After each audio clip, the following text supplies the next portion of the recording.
اور جن عورتوں سے تمہارے باپ دادا نے نکاح کیا ہو ان سے نکاح نہ کرنا، مگر جاہلیت میں جو ہو چکا سو ہو چکا۔ یہ نہایت بے حیائی اور اللہ کی ناخوشی کی بات تھی اور بہت برا دستور تھا۔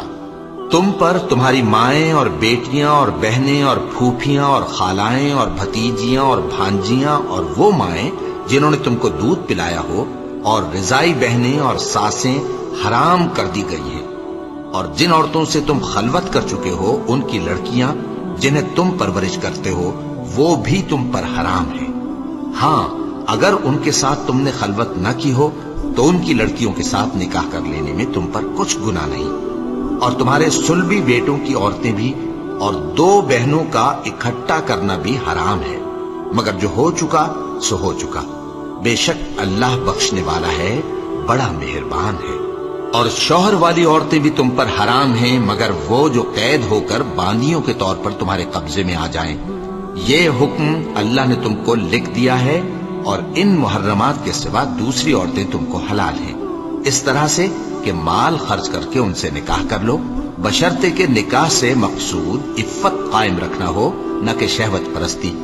تو جن عورتوں سے تم لطف اندوز ہوئے ان کا مہر جو مقرر کیا ہو ادا کر دو، اور اگر مقرر کرنے کے بعد آپس کی رضامندی سے مہر میں کمی بیشی کر لو تو تم پر کچھ گناہ نہیں۔ بے شک اللہ سب کچھ جاننے والا ہے، حکمت والا ہے۔ اور جو شخص تم میں سے مومن آزاد عورتوں سے نکاح کرنے کا مقدور نہ رکھے تو مومن باندیوں ہی سے جو تمہارے قبضے میں آ گئی ہوں نکاح کر لے، اور اللہ تمہارے ایمان کو اچھی طرح جانتا ہے۔ تم آپس میں ایک دوسرے کے ہم جنس ہو، پھر ان لونڈیوں کے ساتھ ان کے مالکوں سے اجازت حاصل کر کے نکاح کر لو، اور دستور کے مطابق ان کا مہر بھی ادا کر دو، بشرطے کہ وہ پاک دامن ہو، نہ ایسی کہ کھلم کھلا بدکاری کریں اور نہ درپردہ دوستی کرنا چاہیں۔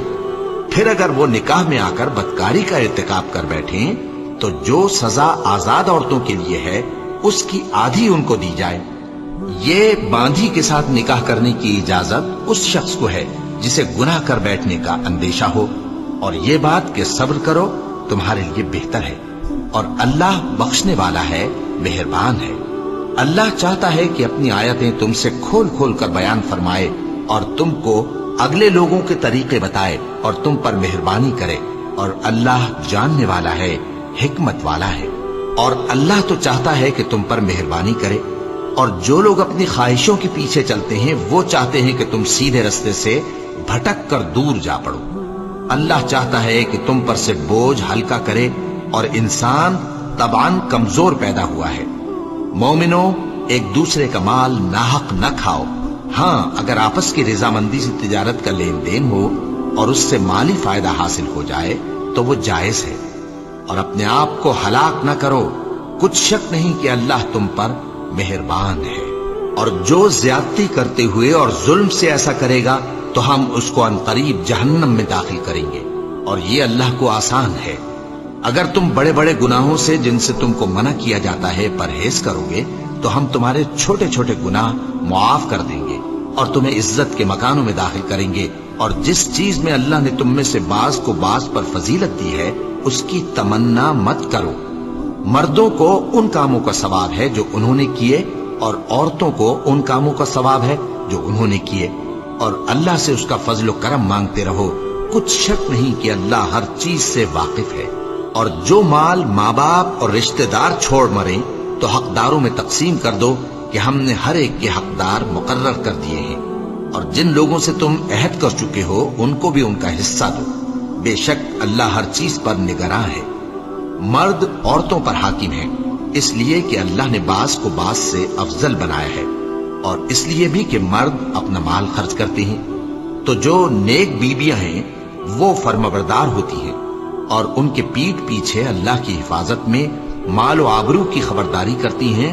اور جن عورتوں کی نسبت تمہیں معلوم ہو کہ سرکشی اور بدخوئی کرنے لگی ہیں تو پہلے ان کو زبانی سمجھاؤ، اگر نہ سمجھیں تو پھر ان کے ساتھ سونا ترک کر دو۔ اگر اس پر بھی باز نہ آئیں تو زد و کوب کرو، پھر اگر تمہارا کہنا مان لیں تو پھر ان کو ایذا دینے کا کوئی بہانہ مت ڈھونڈو، بے شک اللہ بہت اونچا ہے، بڑا ہے۔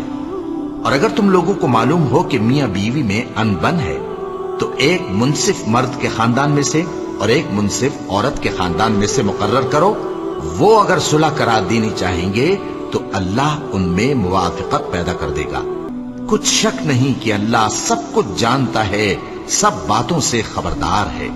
اور اللہ ہی کی عبادت کرو اور اس کے ساتھ کسی چیز کو شریک نہ بناؤ. اور ماں باپ اور قرابت والوں اور یتیموں اور ناداروں اور رشتہ دار ہمسایوں اور اجنبی ہمسایوں اور پاس بیٹھنے والوں اور مسافروں اور جو لوگ تمہارے قبضے میں ہوں سب کے ساتھ حسن سلوک کرو. بے شک اللہ تکبر کرنے والے، بڑائی مارنے والے کو دوست نہیں رکھتا. جو خود بھی بخل کریں اور لوگوں کو بھی بخل سکھائیں.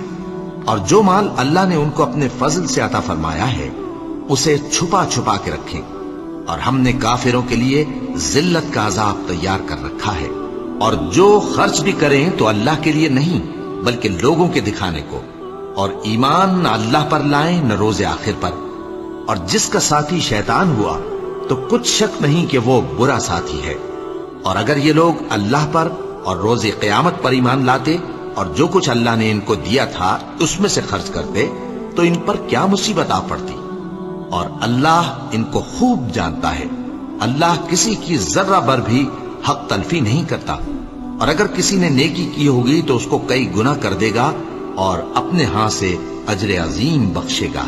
بھلا اس دن کیا حال ہوگا جب ہم ہر امت میں سے احوال بتانے والے کو بلائیں گے اور تم کو اے نبی صلی اللہ علیہ وآلہ وسلم ان لوگوں کا حال بتانے کو بطور گواہ طلب کریں گے.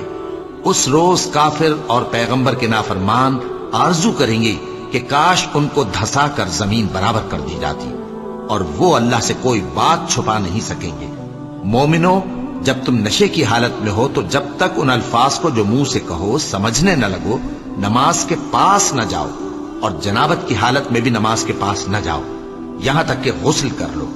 ہاں، اگر بحالت سفر رستے چلے جا رہے ہو اور پانی نہ ملنے کے سبب غسل نہ کر سکو تو تیمم کر کے نماز پڑھ لو. اور اگر تم بیمار ہو یا سفر میں ہو یا کوئی تم میں سے بیت الخلا سے ہو کر آیا ہو یا تم نے عورتوں سے مقاربت کی ہو اور تمہیں پانی نہ ملے تو پاک مٹی لو اور منہ اور ہاتھوں کا مسح کر کے تیمم کر لو. بے شک اللہ معاف کرنے والا ہے، بخشنے والا ہے. بھلا تم نے ان لوگوں کو نہیں دیکھا جن کو کتاب سے حصہ دیا گیا تھا کہ وہ گمراہی کو خریدتے ہیں اور چاہتے ہیں کہ تم بھی رستے سے بھٹک جاؤ. اور اللہ تمہارے دشمنوں سے خوب واقف ہے. اور اللہ ہی کافی کارساز ہے اور اللہ ہی کافی مددگار ہے. اور یہ جو یہودی ہیں ان میں کچھ لوگ ایسے بھی ہیں کہ کتاب اللہ کے کلمات کو ان کے مقامات سے ہٹا دیتی ہیں اور کہتے ہیں کہ ہم نے سن لیا اور نہیں مانا، اور کہتے ہیں سنو نہ سنوائے جاؤ. اور زبان کو مروڑ کر اور دین میں طعن کی راہ سے تم سے گفتگو کے وقت راعینا کہتے ہیں. اور اگر یوں کہتے کہ ہم نے سن لیا اور مان لیا اور صرف اسمع اور راعینا کی جگہ انظرنا کہتے تو ان کے حق میں بہتر ہوتا اور بات بھی بہت درست ہوتی. لیکن اللہ نے ان کے کفر کے سبب ان پر لعنت کر رکھی ہے تو یہ کچھ تھوڑے ہی ایمان لاتے ہیں. اے کتاب والو، قبل اس کے کہ ہم کچھ چہروں کو مٹا دیں اور پھر ان کی پیٹھ کی طرف پھیر دیں یا ان پر اس طرح لعنت کریں جس طرح ہفتے والوں پر لعنت کی تھی، ہماری نازل فرمائی ہوئی کتاب پر جو تمہاری کتاب کی بھی تصدیق کرتی ہے ایمان لے آؤ. اور اللہ نے جو حکم فرمایا سو سمجھ لو کہ ہو چکا. اللہ اس گناہ کو نہیں بخشے گا کہ کسی کو اس کا شریک بنایا جائے، اور اس کے سوا اور گناہ جس کو چاہے معاف کر دے. اور جس نے اللہ کا شریک مقرر کیا اس نے بڑا بہتان باندھا.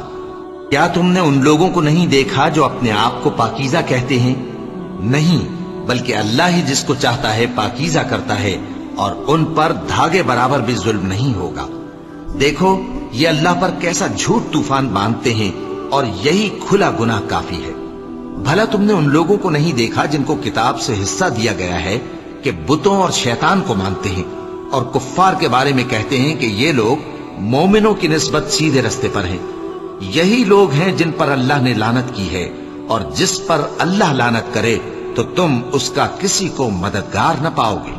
کیا ان کے پاس بادشاہی کا کچھ حصہ ہے؟ اس صورت میں تو یہ لوگوں کو تل برابر بھی نہ دیں گے. یا جو اللہ نے لوگوں کو اپنے فضل سے دے رکھا ہے اس کا حسد کرتے ہیں. تو ہم نے خاندان ابراہیم کو کتاب اور دانائی عطا فرمائی تھی اور سلطنت عظیم بھی بخشی تھی. پھر لوگوں میں سے کسی نے تو اس کتاب کو مانا اور کوئی اس سے رکا رہا. تو ان نہ ماننے والوں کے لیے دوزخ کی جلتی ہوئی آگ کافی ہے. جن لوگوں نے ہماری آیتوں سے کفر کیا ان کو ہم عنقریب آگ میں داخل کریں گے. جب کبھی ان کی کھالیں گل جائیں گی تو ہم ان کو اور کھالیں بدل کر دیں گے تاکہ ہمیشہ عذاب کا مزہ چکھتے رہیں. بے شک اللہ غالب ہے، حکمت والا ہے. اور جو لوگ ایمان لائے اور عمل نیک کرتے رہے ان کو ہم بہشتوں میں داخل کریں گے جن کے نیچے نہریں بہ رہی ہیں، وہ ان میں ہمیشہ